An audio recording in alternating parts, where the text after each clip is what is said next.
കോടിക്കണക്കിന് രൂപ ഒഴുക്കിക്കൊണ്ട് കേരളത്തിൽ തെരഞ്ഞെടുപ്പ് നടപടികളെ അട്ടിമറിക്കാൻ വേണ്ടി. ഇവിടെ മാത്രമല്ല, ഇപ്പൊ കഴിഞ്ഞ പാലക്കാട് ഉപതെരഞ്ഞെടുപ്പിന്റെ സമയത്ത് പട്ടാമ്പിക്കാരനായിട്ടുള്ള ബിജെപിയുടെ അന്നത്തെ പാലക്കാട് ജില്ലാ പ്രസിഡന്റ് പാലക്കാട് പോയിട്ട് വോട്ട് ചേർത്തു, വോട്ട് ചെയ്യാൻ വേണ്ടിയിട്ട്. അവസാനം കോൺഗ്രസിന്റെ നേതാക്കന്മാരെ പോയിട്ട് വി.കെ. ശ്രീകണ്ഠൻ എം.പി, ബഹുമാനപ്പെട്ട വി.കെ. ശ്രീകണ്ഠൻ എം.പി പോയി തടഞ്ഞ സമയത്ത് ബിജെപിയുടെ ജില്ലാ പ്രസിഡന്റ് ഭയന്ന് ഓഫീസിൽ നിന്ന് പുറത്തിറങ്ങിയില്ല, വോട്ട് ചെയ്യാൻ തയ്യാറായില്ല.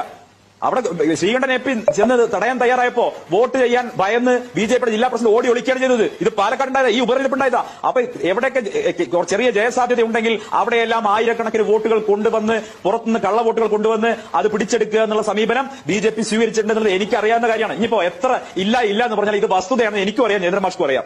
100% ഇത് വസ്തുതയാണെന്ന് മാഷ്ക്കും അറിയാം, എനിക്കും അറിയാം. എന്തിനാണ് നമ്മൾ വെറുതെ കള്ളം പറയുന്ന കാര്യം? എന്താ സത്യമായിട്ടുള്ള കാര്യമല്ലേ? തൃശ്ശൂരിൽ ജയിക്കാൻ വേണ്ടി 10,000-കണക്കിന് വോട്ടുകൾ എനിക്കറിയാൻ സാധനം. മുള്ളൂര്, ഇപ്പൊ നമ്മുടെ അടാട്ട്, അതുപോലെ വടക്കാഞ്ചേരിയിലെ മറ്റു പഞ്ചായത്തുകൾ, ആലത്തൂര് ലോക്സഭാ മണ്ഡലത്തിലെ ചേലക്കര ഉൾപ്പെടെയുള്ള സ്ഥലങ്ങളിൽ നിന്നൊക്കെ വോട്ട് ചേർത്തിട്ടുണ്ട്, കുന്നംകുളത്ത് വോട്ട് ചേർത്തിട്ടുണ്ട്.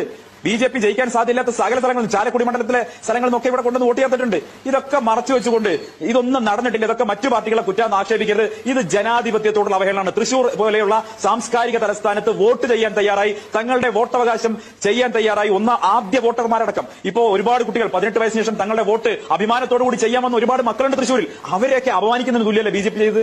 ആ ജനവിധി അട്ടിമറിക്കുന്ന സമീപനല്ലേ ബിജെപി ചെയ്ത്? അവിടുത്തെ പാവപ്പെട്ടവർ തങ്ങളുടെ എല്ലാ തൊഴിലും കളഞ്ഞ് വോട്ട് ചെയ്യാൻ പോളിംഗ് ബൂത്തിൽ വന്നവരെ നിങ്ങൾ അപമാനിക്കുകയല്ലേ ചെയ്തത്? നിങ്ങൾ മാപ്പ് പറയണം, കേരളത്തോട് മാപ്പ് പറയണം, വോട്ടർമാരോട് മാപ്പ് പറയണം. ജനാധിപത്യത്തെ അങ്ങേയറ്റം, ഇപ്പൊ ജനാധിപത്യം എന്ന് പറയുന്നത്, ഒരു മിനിറ്റ്, ജനാധിപത്യം എന്ന് പറയുന്നത് ഒരു ക്ഷേത്രമാണെങ്കിൽ അവിടുത്തെ വിഗ്രഹ മോഷ്ടാവാണ് ബിജെപി.